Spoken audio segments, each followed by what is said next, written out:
Why are you doing this? Why? To make the world one again. The world used to be whole. But with the end of the Second World War, the philosophers began to fight amongst themselves, and the world was torn apart. The Cobras, my comrades who trained and fought alongside me, were torn apart as well. The foibles of politics and the march of time can turn friends into enemies just as easily as the wind changes. Ridiculous, isn't it?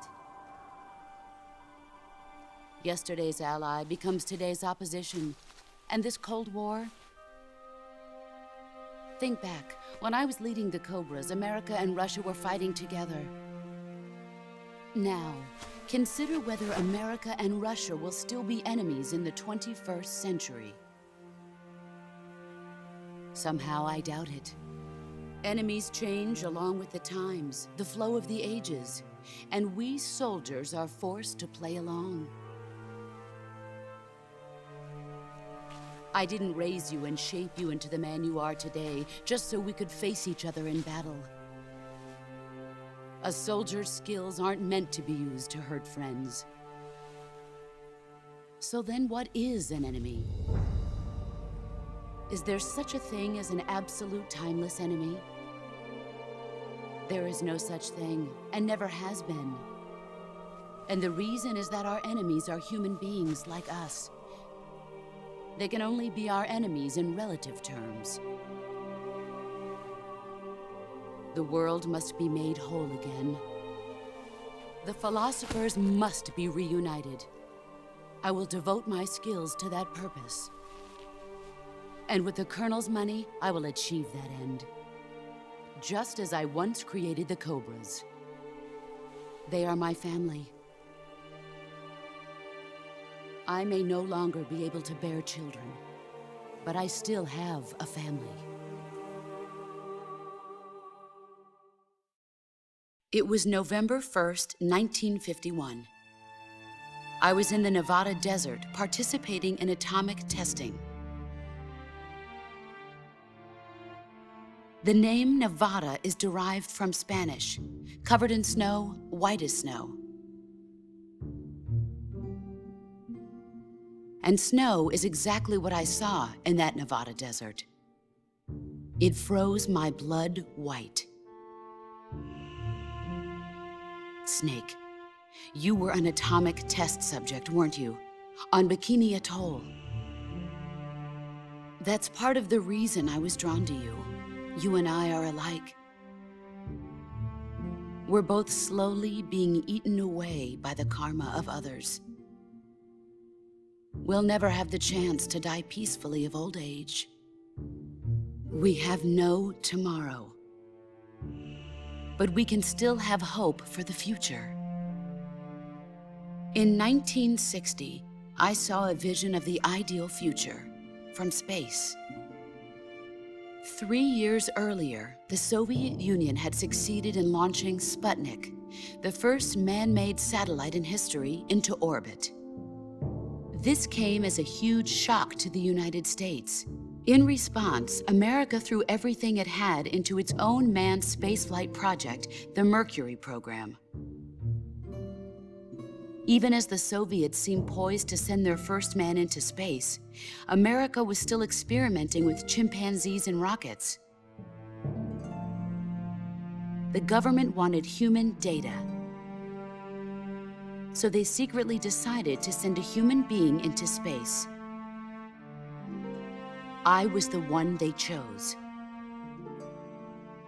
At the time, they didn't have the technology to block out cosmic rays, and whoever they sent up would inevitably be exposed to heavy radiation. That's why they chose me. After all, I'd already been irradiated once. Of course, you won't find any of this in the history books. I could see the planet as it appeared from space. That's when it finally hit me. Space exploration is nothing but another game in the power struggle between the US and the USSR. Politics, economics, the arms race, they're all just arenas for meaningless competition. I'm sure you can see that, but the Earth itself has no boundaries, no East, no West, no Cold War. And the irony of it is, the United States and the Soviet Union are spending billions on their space programs and the missile race, only to arrive at the same conclusion. In the 21st century, everyone will be able to see that we are all just inhabitants of a little celestial body called Earth. A world without communism or capitalism, that is the world I wanted to see. But reality continued to betray me. In 1961, I was sent to Cuba, to Bahia de Cochinos. It was part of a CIA-sponsored invasion under the guise of taking Cuban exiles back to their country. But the US government betrayed them. Our weak-kneed president held back their air support. Defenseless, the exiles were annihilated by the Cuban army. All I could do was watch in silence. I was set up by the very country I'd sacrificed so much for, by the very government I dedicated my life to defending. I was driven from the surface world, and I went underground. Then, 2 years ago, I faced the sorrow, my old comrade in battle. He was my friend. But one of us had to die. I was left with no choice. The sorrow gave his life for me. There is no enmity between us. One must live, and one must die. That was the mission. The ones who gave me that mission were the philosophers. Early in the 20th century, the true holders of power in the United States, the Republic of China, and the newly formed Soviet Union gathered together in a secret meeting that would later be known as the Wise Men's Committee. The secret pact they formed there marked the beginning of the philosophers. But the last of the original members died in the 1930s. After that, the organization began to run out of control, and the Wise Men's Committee degenerated into a mere shell of its former self. The philosophers of today have no sense of good or evil. Their influence extends to countries and organizations involved in every aspect of every war. They have become war itself. That's how they operate. The sacrifices of war cause a shift in the times. This shift leads to renewed conflict, and in turn triggers the next war. Like a nuclear chain reaction, each conflict sparks countless others, forming an endless spiral that will continue on for eternity. Do you understand what I'm saying, Snake? By consuming me and you, the philosophers intend to keep that cycle going forever. It was my father who explained all of this to me. He was one of them. You see, I am the last remaining child of the philosophers. But after he revealed the truth, my father was killed by that same shapeless, formless organization. And my father isn't the only thing the philosophers have taken from me. In June of 1944, the Cobras and I took part in the landing at Normandy.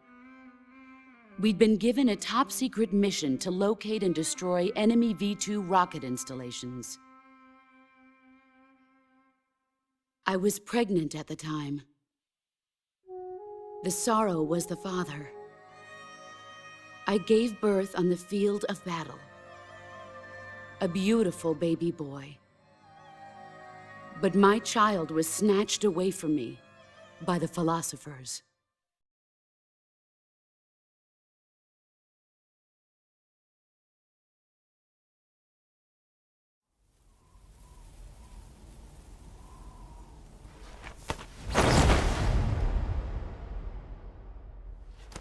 Look at this scar. This is proof that I was once a mother. I gave up my body and my child for my country. There is nothing left inside me now. Nothing at all.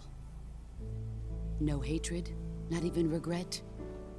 And yet sometimes at night, I can still feel the pain creeping up inside me, slithering through my body like a snake.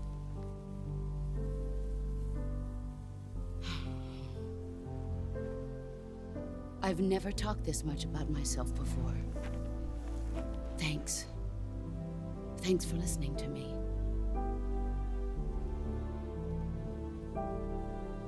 I feel content. Snake? Commence the operation.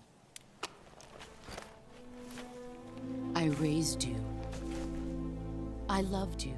I've given you weapons, taught you techniques, endowed you with knowledge. There is nothing more for me to give you. All that's left for you to take is my life, by your own hand. One must die, and one must live. No victory, no defeat. The survivor will carry on the fight. It is our destiny. The one who survives will inherit the title of boss. And the one who inherits the title of boss will face an existence of endless battle. I'll give you 10 minutes. In 10 minutes, MiGs will come and bomb the hell out of this place. If you can beat me in less than 10 minutes, you'll be able to escape in time. Let's make this the greatest 10 minutes of our lives, Jack. Boss. You're a soldier. Finish your mission. Prove your loyalty. Face me. I come. Excellent, Jack.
Here I come!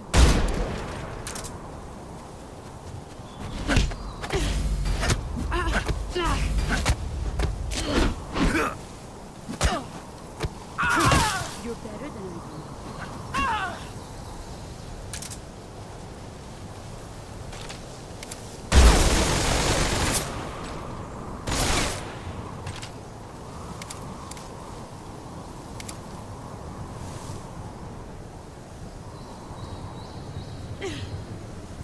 Get ready!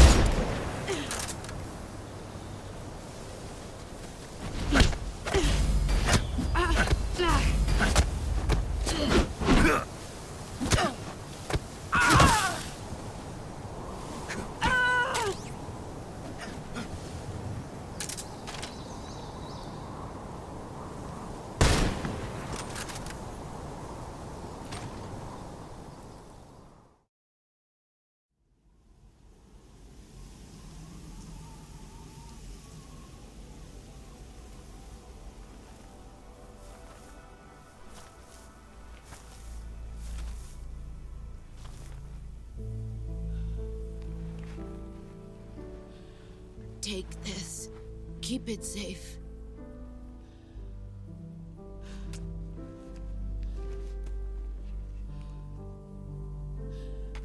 It's our only hope.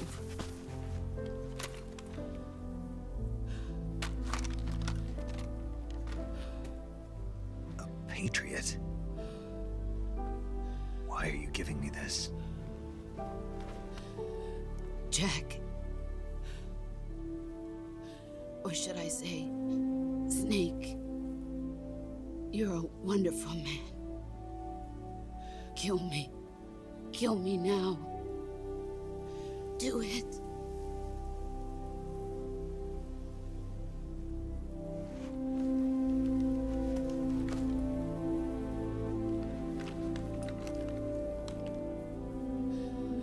There's only room for one boss and one snake.